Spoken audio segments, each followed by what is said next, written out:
Okay, next, Meg Chisholm will present the CPDD NIDA Media Award. So each year, the CPDD NIDA Media Award is given to an individual or organization who has helped increase public awareness of substance use research and treatment. Nominations are solicited through members of the college, including its media committee. And I want to take a moment to thank this year's committee, Amy Bonert, Amy Janes, Alrina Lightbourne, Joseph Palomar, Suzanne Spear, Mishka Turplin, and Emeritus Chair Berta Madras for all their work in preparing and reviewing the nomination packages. Thank you. It's my privilege to present this year's CPDD NIDA Media Award to journalist Sam Quinones in honor of his highly acclaimed book, Dreamland, The True Tale of America's Opiate Epidemic. Dreamland was published in 2015, a year when, as we've heard, in the United States, 17,536 people died from prescription opioid overdoses. Another 12,989 people died from heroin overdoses, and 9,580 people died from synthetic opioid overdoses, including illicit fentanyl. In just 1 year, heroin overdose deaths increased 23%, and synthetic opioid overdose deaths increased 73%. In just 5 years, the number of 18 to 25-year-olds who died from heroin overdoses more than quadrupled. Dreamland tells the human story behind these numbers and more. In Dreamland, Quinones skillfully interweaves several threads, all of which converge to create the horrific tapestry we now call the opioid epidemic. Like other great works of nonfiction, such as John Krakauer's Into Thin Air, Michael Lewis's Moneyball, and Eric Larson's The Devil in the White City, Dreamland reads more like the best John Grisham novel than the super sad true story it is. Quinones somehow manages to grippingly describe how physicians are trained to understand, assess, and manage chronic pain, including the introduction of the American Pain Society's trademarked pain, the fifth vital sign. Quinones tells of the increased production and aggressive marketing of opioid pain relievers to physicians, and the story of philanthropist Arthur Sackler, a psychiatrist turned ad man turned Purdue executive. Quinones details the impact of increased production and marketing, especially of OxyContin, on prescribing practices, including the opening of pill mills and pain centers. Quinones takes us to cities and towns across Middle America where Mexican farm boys are paid a salary to deliver black tar heroin, like pizza, directly to opioid users in Walmart parking lots and local fast food joints. Quinones paints a vivid picture of U.S. Rust Belt towns like Portsmouth, Ohio, devastated by high unemployment and the associated fraying of community ties. Into these narrative threads, Quinones integrates scientific research findings on the pharmacological action of opioids and evidence-based medication and behavioral treatments. He chronicles the history of our own organization from its beginnings as the Committee on Problems of Drug Dependence, as well as the history of the U.S. Narcotic Farm and its Addiction Research Center. Along the way, he interviews several prominent CPDD members, including Emeritus Executive Officer Marty Adler. But most importantly, throughout Dreamland, Quinones gives voice to the stories of family members and their loved ones whose lives have been intimately affected often tragically, by opioid use. Stories like those of the Schoonovers from Columbus, Ohio, whose 19-year-old son, Matt, died of a black tar heroin overdose just one day after being discharged from rehab. Matt was on his way to an NA meeting and took a fatal detour. In the introduction to Dreamland, Quinones quotes Matt's dad, Paul Schoonover. Quote, "I kept trying to figure out what just happened. Why did our lives become devastated? How could this have happened?" The book Dreamland is Quinones' answer to Matt's dad's question.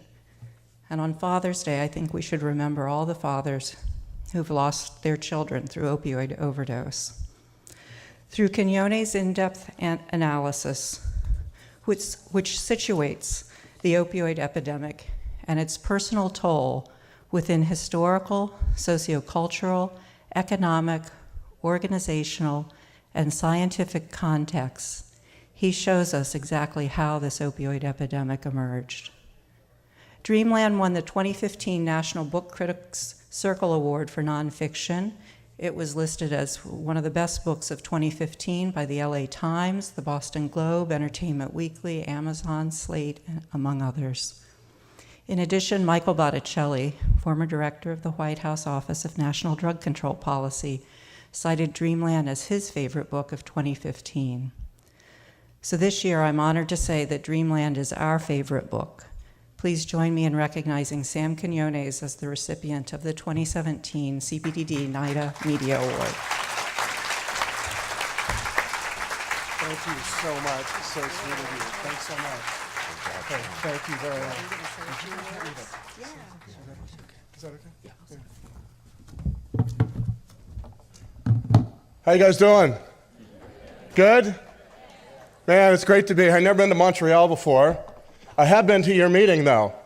In 2013, I was trying to understand all this. I'm a layman, you know. I'm a crime reporter. I love talking with drug traffickers and immigrants and gang members. That's what I do. I do not talk with scientists too much. And so I went to your 2013 meeting, right? And it was like in San Diego, right? Yeah. Gorgeous skies, seagulls, blue water, and you guys are all in these like darkened rooms with carpet and slides that I did not understand. I went to get educated. That's what you do as a reporter. You don't know a damn thing. You go talk to people who do. And Andy Coop and Marty Adler were so helpful. I'm not sure. I saw Andy earlier. Helped me understand. Marty was the one who said, this was a fundamental part of the writing the book. He said, if we didn't understand cancer, we would just prescribe the same kind of treatment for all cancers. And that's kind of what we did with pain. We're gonna come one day, I think, to understand that pain is not all the same, it's varied, and we have a different treatment for each kind of pain. I had never thought of that before. With Andy, we had a beer at a local bar, and we talked about how in this one little molecule, the opium, the morphine molecule, you could have the option. You had merciful freedom from excruciating pain. Soldiers bless this drug and out on the battlefield, it frees them from this horrible mangling pain. And within that you had also, and so you had heaven in this one little molecule. You also had hell. It was this enslaving little molecule that could force someone to live under an overpass and travel 5 miles, walk 5 miles through the snow to get his dope every day. And I had been thinking about these kinds of things when I visited your meeting, and really just an attempt to understand it, the topic that I'd undertaken. I knew a lot about Mexican drug trafficking. The slide that Dr. Volko showed earlier is crucial. The one that shows heroin prices going from $3,500 down to $500 per gram. That happened due to something very important that you need to understand if you're in this world. If you watch the great movies from the 1970s, Serpico and French Connection, that was from a time when most of our heroin came from the Far East. And what got here very cheap, very, very expensive and very weak, because it had to come from Burma and Turkey and Thailand and go across oceans and change hands numerous times and be cut each time. And in the 1980s, the Colombians were developing their great cartel system, very efficient, very powerful, very bloodthirsty. The Mexicans were slowly but doing the same thing. And the effect was to lower the price of heroin. They outcompeted the Far Eastern heroin during those years. And the result is what we have today. No one noticed this at the time. No one cared, because we had other issues. We had crack. We had later meth, we had et cetera. No one really cared about this. It wasn't until, as a country, as a culture, we began to create new addicts every day with this overprescribing, in my opinion, of opiate painkillers in our attempt to find some way of treating people's pain. And in all this, you should understand, too, that OxyContin was crucial. Before OxyContin, which you had Vicodin and Percocet, which had, combined painkillers. OxyContin was not. OxyContin just had, this full whack of dope, basically. And it took people's tolerances up to very, very high levels. And with that, then people began to notice that change that slide illustrates, which is that that heroin was now cheaper than ever. And what's more, that the cartels, both first in Colombia, but certainly now in Mexico, had become as efficient as Federal Express in getting that stuff here. They become bloodthirsty, politically controlling down in Mexico, and very good at using the immigrant networks here in the United States. Seems to me that these are all part of kind of the issues that you are dealing with. I am fascinated by the work you do, even though I understand maybe a third of it.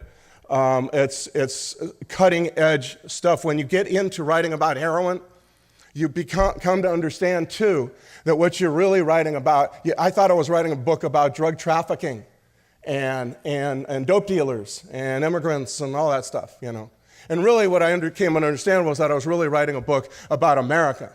Who we are, who we'd become as a culture.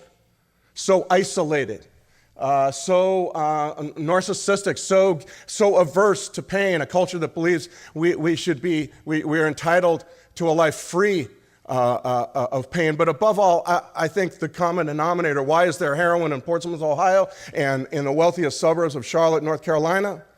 Is because I think what unites the common denominator in all this is our own isolation.